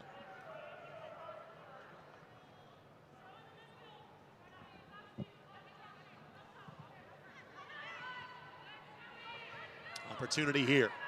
3v4 at the back. Indy holding their line high. And ball for Dardano. Got behind the line in an onside position, but didn't have the angle to go track that down. Yeah, to be honest, that might have been their most dangerous ball forward into the box there. If that's a little lighter, I think that Dardano has her beat and could get a touch in on that. But great job by Edwards to come out and clean it up.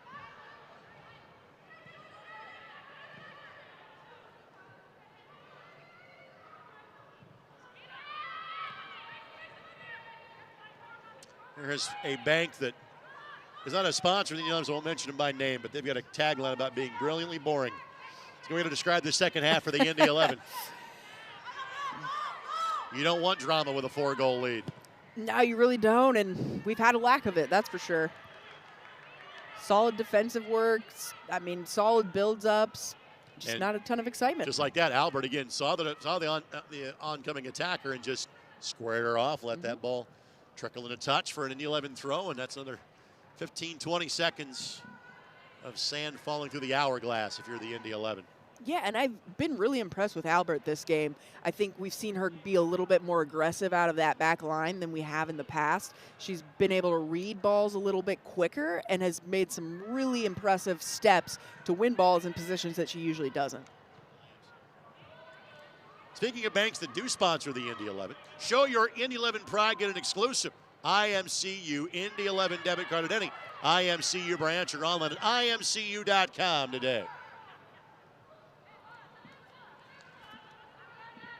Well, if you're looking for positives, if you're Lexington, Bolton's looked really good. Hasn't seen a lot of traffic, but has done all the things that you're supposed to do in that position. Absolutely, and it's, you know, easier said than done a lot of times, or a lot of people don't know what goes into it, but little things like making a decision with your feet, playing with your feet, switching the ball. You know, when they play 3 in the back, your goalkeeper almost comes your 4th field player to switch the ball. So to have that awareness and that composure at 15, well, I mean, it's impressive. Ball played off at Catherine Truitt for Lexington. Another corner kick coming for the Indy 11. Again, that'll be Barr that takes him. Maddie Oswald going to tuck inside the near post. Looking for a hat trick, which is not uncommon for her playing at this level. She and then Katie Soderstrom both had double-digit goals in season number 1 of 2022. Barr sends it in. Pinto got ahead to it, but again, right to Bolton. Good ball in by Barr, a little bit far out, about at the PK spot. Pinto's not able to get much force behind that header, but able to put it on frame, and Bolton clears it up. And he does have their 6 other field position subs, all loosening potentially for some time again. These matches pretty well spaced, 4 and 5 days apart for the Indy 11. And frankly, from a travel standpoint, Indy and Lexington now is the farthest. That's only 3 hours. That is compact of a division as we have in the W League with these 5 teams. Good flick here, but that touch put Lexington player in an offside position. Yeah, you mentioned, though, great awareness, that flick to know, feel that defender behind you and just play them on outside. It's really tough to teach, but it was well done there.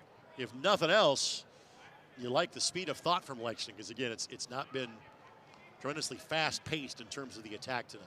Right, and this being, you know, we talk about the space between games, but it's really a quote-unquote summer league. Being as short as it is, you do have to look for those positives in these game moments, and you do have to use, you know, as Brandon Kim's got his subs warming up, you've got to use every minute you can to get your team into the right shape that you want them.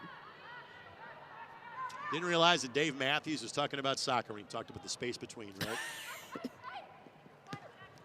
So you trot those out when it's 4-0 in the 70th minute, Kristen. I love it. We got to do more of these. Indy 11 fans would agree. Lexington fans, not so much. Yeah. And it was 2-0 when they played 20 days ago. And frankly, that was kind of more what we thought we would see tonight. No one expects the Spanish Inquisition. No 4-0 in this one. And that'll be deflection off a hand that was just called, hence the reason for the whistle. Well, tomorrow, we'll let Maddie Oswald know after the game we're calling her for Soccer Saturday on 93.5 and 107.5 The Fan. Plus, we'll hear from head coach Brandon Kim and men's head coach Sean McCauley after what has been a successful week for both the Indy 11 women and men. Talk about PSG being Champions League winners for the first time and summer of soccer for the U.S. men's and women's national teams. On tomorrow, 9 a.m., 93.5 and 107.5 The Fan. Ball forward here, Kruer lays that off her own teammate inadvertently. And Kruer really hadn't to do anything, frankly, so far this half, but did so when called upon yet again. She's solid wherever you put her, though. I mean, we've seen a couple balls, and as a goalkeeper watching a lot of defenders throughout the years, those ones that bounce about chest high always worry me. One, you're worried about a handball, but two, there's no way to really bring it down quickly and to be safe with it. So to see Kruer handle those and be very composed as she does that, that's been really impressive to me. We have a couple of more subs that will enter for Lexington. Indy's got a couple that are just getting to the fourth official now.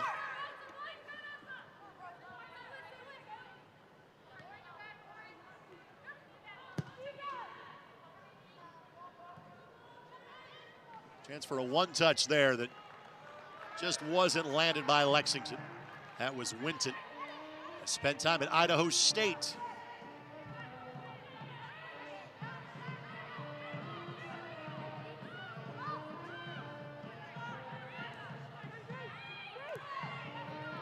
Yamazaki.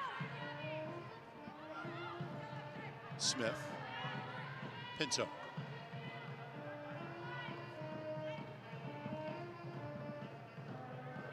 Bulger. Cross. Already seen Indy score off one cross tonight. That one would have been a little bit more impressive. I tell you what, she was able to get some power on that for only being about a half step past the defender. It's impressive what comes off of her foot with very little time. That's what makes her so dangerous. So Carson Cherry done for the night for Lexington. For the Indy 11. Katie Bulger done for the night. Reese Sahaki will come on. Reese is on her way to Xavier. Reese has played for the Indy 11 in previous years and again kind of bounced back and forth between academy soccer and playing for Bishop Chatard High School. You see Reese back with the team before heading to play in the Big East. Well, it's hard not to refer to Maddie Oswald as the player of the match with the brace in the first half, but Albert has been as good as any player on the pitch tonight. I completely agree. I mean, like you mentioned it, Oswald with the first goal, but honestly, the entire offense has been clicking a lot better than we've seen them in past games. I think the combinations have been there. I think they're starting to understand how each other plays, and that's important when you're talking about laying off, playing the way you can face, turning. You have to know what the players around you are doing to make it successful, and that's really started happening tonight. Olivia Joyce is on the field as well for the Indy 11. She is a Carmel Greyhound. She's going to play at Kansas, but she still has one more year of high school left to go. She'll turn 18 during the course of the state tournament in October. And again, if you're watching outside of Indiana, high school soccer is a fall sport here. In some states it's spring. This is a fall state. Sahaki gives chase, but could not get there in time. Grace Barr getting really forward in the attack there.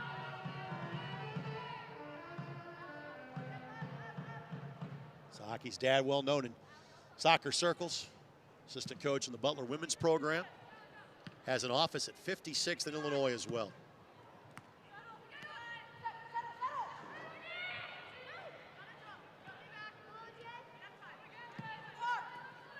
played near side. And Lexington has played Indy to a stalemate here in half number 2, but Emily Edwards, on a night where it's a bit warm here inside the Indoor Event Center, Emily not only has had to break a sweat in the second half. Very rarely. She has been everywhere she needs to be, though, which is important. Got to stay tuned in no matter what the scoreline is.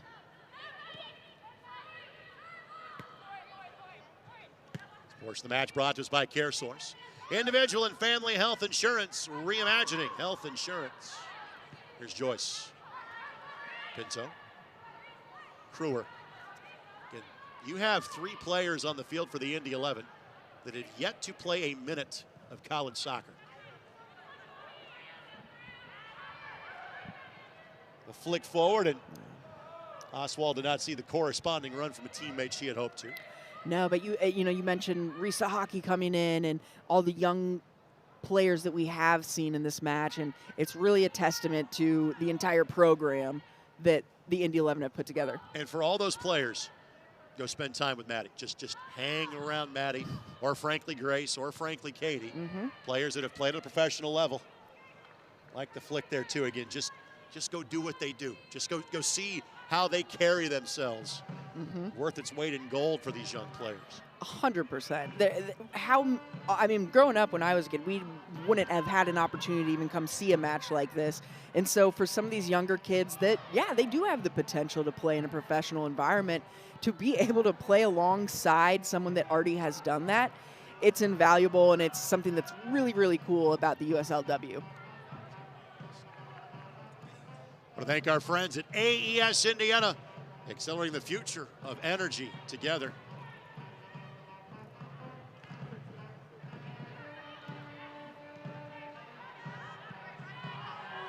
This has been so indicative of what we have seen over the years from the Indy 11. And have won their division each of the first 3 years. And again, probably need to win out for that to be the case with 5 matches left to go. Yeah, that's obviously going to give yourself the best chance if you win all 5 of them, but you really, with the caliber of teams that are right there chasing, it's going to be very, very tight. Player down in front of the Indy 11 bench. Pretty sure that's Tegan Albert that is the player being tended to by the medical staff. Looks like it. Looks like hopefully just a cramp. See Sierra Garber out there stretching her out. You see several other Indy 11 players are starting to get the gear on. Abby Beasley has played at Cathedral. Kayla Budish from Purdue, and Sophia White, who plays for Northern Illinois. Is part of the last team in this state to win a high school championship at the largest level, not named Noblesville. Played at Homestead High School with her sister, who has also played for the Indy 11, being Amelia. Noblesville has had a run, haven't they? Used to be Carmel all the time. Of course, Carmel now a new head coach. Yeah. John Simmons, replacing the legendary Frank Dixon this coming fall. And here comes the trio of substitutions. Well done by Olivia Smith. Good game for her. Again, Albert done, and Maddie Oswald done for the night as well. 3 big players right there for you. 3 critical players, I think, that really stepped up tonight and played probably one of their best games so far this season.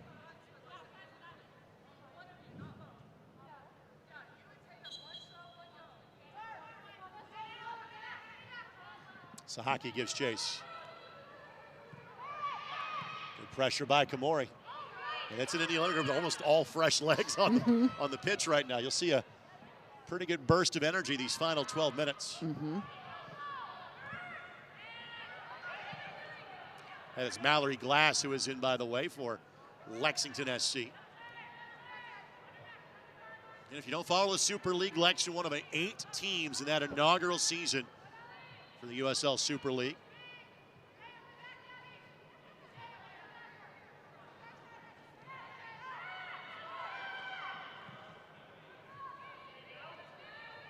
The chase, but that ball will run out, and it will do so for a goal kick.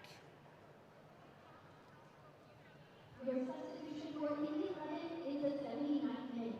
Entering the game is number 17, Sophia White. Number 20. Mentioned that Sophia White plays at Northern Illinois. She played her first year for your college coach, Chris Johnson. Now, what was then IUPUI is now IU Indianapolis.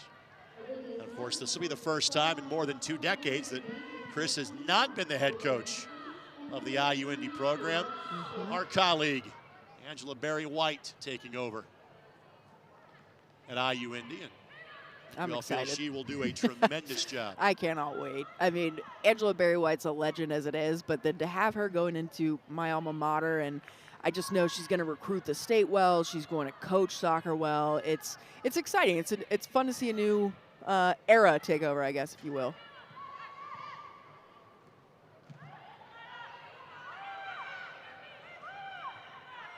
For these players, when the season's over, if there is no playoffs, then you're quickly back on campus early July getting ready when matches start in mid-August.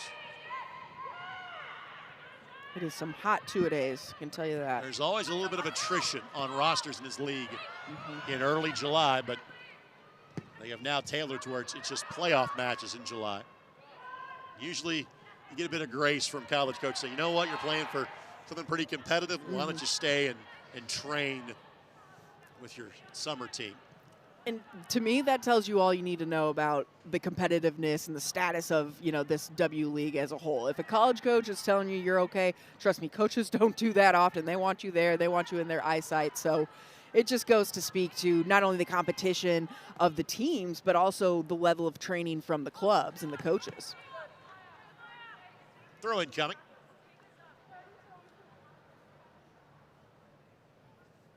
Indy plays again on Wednesday on the road the next 3. There is always this wonderful wealth of fans that make those trips across the Midwest.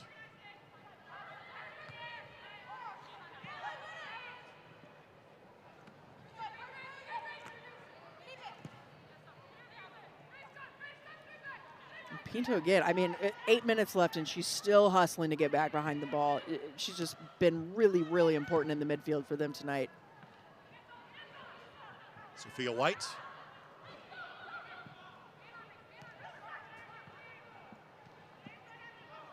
Sophia has been an everyday Eddie. She's played 19 matches in all 3 of her college seasons so far. In 2 years at Northern Illinois, a place you know well from covering the USASA National Championships there last year. Yep, and before that, many, many ODP regional camps in the old NIU dorms. Sophia's played nearly 3,000 minutes in DeKalb over the last 2 years. I hope to never spend 3,000 minutes in DeKalb. Now, you guys had a wonderful time. You and Vince. Yes, Vince and I lived it up in DeKalb. Indy 11 legend Peter Wilt stopped by the truck to say hello. True. He sent me pictures. I have proof.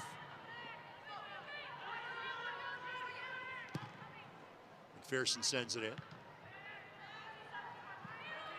I will take DeKalb over Macomb, though. It is a little close to more major interstates, as you and I have spent time in Yes. both places. Uh-huh. This message brought to you by the Western Illinois Chamber of Commerce. Good turn. So hockey trying to line it up. She and Emma Johnson got to play for this team as teenagers a couple of years ago. Budish and plays at Purdue. She spent some time with the Indy 11 last year as well.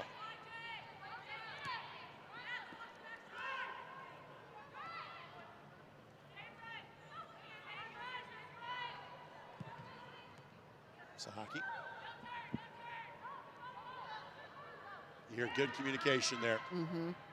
And these are why those minutes are so vital for some of the players that might not start every game, but you need them in these clutch moments. If this is a 0-0 game and you're throwing in some fresh legs, you want them to know what they're doing in this situation, how the attack works, what's open, what's not. So every minute of this is vital, even if it might be a little boring to the onlooker. Abby Beasley out there. Abby just graduated from Cathedral. She's going to go play at New Hampshire. Abby, 45 goals at Cathedral. Third best in program history. Her combination of goals and assists is the tops in the history of Cathedral's program, and they've had some players come through Cathedral.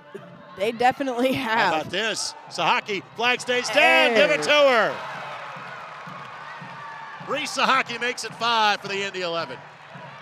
we were talking about experience and what they can get playing with this. Reese being a younger player and only getting, these 20 minutes at the end. She makes the most of it, though. Technically, that is such a difficult ball to settle down. The ball in from Barr, direct, lands right where it needs to, and that first touch is so good. So good. The fact that she's able to take that one time, it literally backspins back onto her foot and then finishes it past the diving keeper. Pure class from Risa Hockey and Grace Barr. Had 19 goals in 15 matches playing at Bishop Chatard in the fall. And for those watching outside of the Indy area, Chatard, there's 3 classes of high school soccer. Chatard is at the very upper end of the middle class, if you will, in 2A, and play a great schedule. Ball comes through and nobody waiting the 6. Our closing minutes of this match brought to us by Johnson Controls. Johnson Controls, the power behind your mission.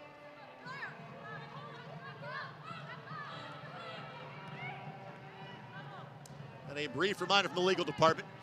Copyrighted telecast, United Soccer League cannot be retransmitted, rebroadcast, or reproduced without the express written consent of the United Soccer League. Well, Indy has done more than find terra firma in this match. This is, well, what the last 3 years have looked like. Win upon win for the Indy 11.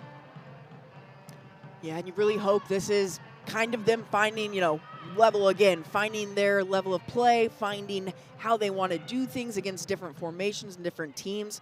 For me personally, this has been one of the better games this season of them putting all of those things together for a full performance. When Indy has been dominant, Kings Hammer has always been a team that has given them as many fits as anybody. And Kings Hammer has won the last 2 matches they have played against each other. End of last season, after Indy had already clinched their division championship. And then here in this building, 3-2. And again, if you're just joining us, Indy, I think, had, 4 hit the woodwork in that match? At least 3, yeah. Probably about 4, yeah. And they scored 2 around that. 2 in the second half, which was an excellent response for them because they went down 2-0 relatively quickly. And match 7 o'clock on Wednesday. Of course, we produce just the home matches for the Indy 11. The other 4 clubs in the league, we'll talk to you about your matches too if you'd like. Not that far of a drive. Kristen shaking her head at me. Apparently she disagrees. No, it isn't that far. I can say nice things about everyone. So hockey, yes you do. Opportunity for Budish. Cuts it back. Joyce, no. Help from a defender. Frankly, keeper in Bolton was there, but still that's solid team defending by Lexington. But that is such a good ball cut back from, I believe it was Sahaki. Offside flag is up. You see so many players that get down and get in that angle and they just want to whip it across the front of the goal. The fact that she played that back to Joyce that was just hanging there at that PK spot, such a smart, brilliant ball. And you want to watch this Indy 11 women's team in action. We'll see you back here on Tuesday, June 24th and Friday, June 27th. Everything W League on the W League tab when you go to Indy11.com. And the Indy 11 Summer of Soccer starts Saturday night. The men take on longtime rival Pittsburgh. Pittsburgh is the team Indy has played the 2nd most times in club history, only behind Lou City. Make sure you join us at 7 o'clock from a streaming standpoint next to Indy 11 men's home matches. Will both be on the CBS Sports Galazzo network. You can get it on both Roku and free at CBSSports.com. I have yet to procure one of those CBS Blazers for doing that. I'm working on that. Come on now. I got a CBS. You and Jim Nance. I got a well, that's the only time we're in a conversation together. I got a CBS Sports Network polo from the NASL days. Okay. And I tried to steal a mic flag, but it wasn't successful. So I'm working on the Blazer. I believe in you. Thank you. And I believe in your ability to secure all Blazers. Thank you. I appreciate that. You're welcome. Opportunity here for Lexington. We'll see exactly how much additional time we'll play in this one. Obviously, the outcome long since decided. For credit to both teams, they have not just had a hit and giggle. They have taken this seriously, the final 45. Yeah, and I would argue Lexington SC maybe seeing some of their more dangerous opportunities here in the last couple minutes. That ball does, again, trickle into touch, and there's Not as many in this half, but there's just been a few passes where the focus wasn't as crisp as it needed to be for the visitors. Yeah, and, you can always blame it on the turf, blame it on, whatever you want, new field, a little heavy, adrenaline, whatever it might be. But you will have to say that they've definitely given the ball up a few too many times, and more times than Coach Paul Dolinsky would like. 60 seconds remaining in this one. Joyce couldn't get it past the first time, but keeps working for a second time. BYB chanting for one more goal. Good stand-up defensively. Clean tackle. Yeah, that's really well done there. Looks like it was Hadley Snyder stepping in, who subbed in the second half, and great stop. Flag stays down because the center backs were not clear. Opportunity here to pull one at the end. Inside of the 18, plays it across. Just a bit too much on it. Right idea, just a little too much on it. Story of the match, I think, for the Lexington offense. Well, simply put, they're a better team than you've seen tonight. But again, this is a division that is as talented as any in this league. No doubt. And if you're the Indy 11, you don't want to let this 5-0 scoreline stick in your head, because you got to play this team 3 more times, and you've got to be ready to go for it. Kings hammer a big one on Wednesday. That will kind of determine what the rest of the season looks like for Indy. Just the level of importance of those last 2 matches. I think once this ball's put in play, you'll hear a whistle. Nostradamus over here.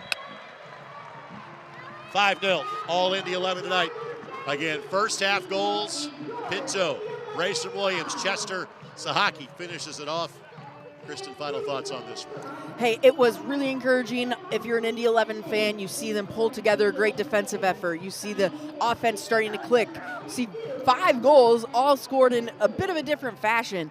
It's encouraging if you're the 11 and now you're ready to take on business and hopefully, handle things down with Kings Hammer. Indy on the road Wednesday at Kings Hammer. Our next broadcast Tuesday, June 24th, another big one against Racing Louisville. Thank you to our friends at Community Health Sports Medicine. Exceptional care, simply delivered. AES Indiana, selling the future of energy together. And CareSource, individual and family health insurance, reimagining health insurance. For Kristen Hazen and our entire ISC Sports Network team, this is Greg Rakestraw. Good night from Westfield. All Indy 11. They win at 5-0 over Lexington. Thanks for watching us on ISC.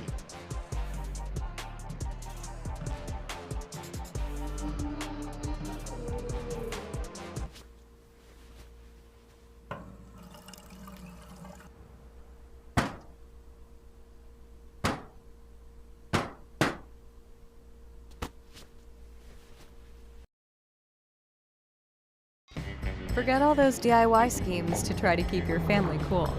Because at Williams Comfort Air, we've got your back. Ma'am, everything's up and running. We look forward to keeping your home comfortable for life. This is Molly. She loves road trips, hikes, her dog Max, and cars that fit her lifestyle. Like this cool new ride that she got with help from Indiana Members Credit Union at a great low rate. And for when she's on the go, IMCU makes it easy for her to pay from anywhere thanks to their digital banking. Looks like Molly is really getting the max from her credit union.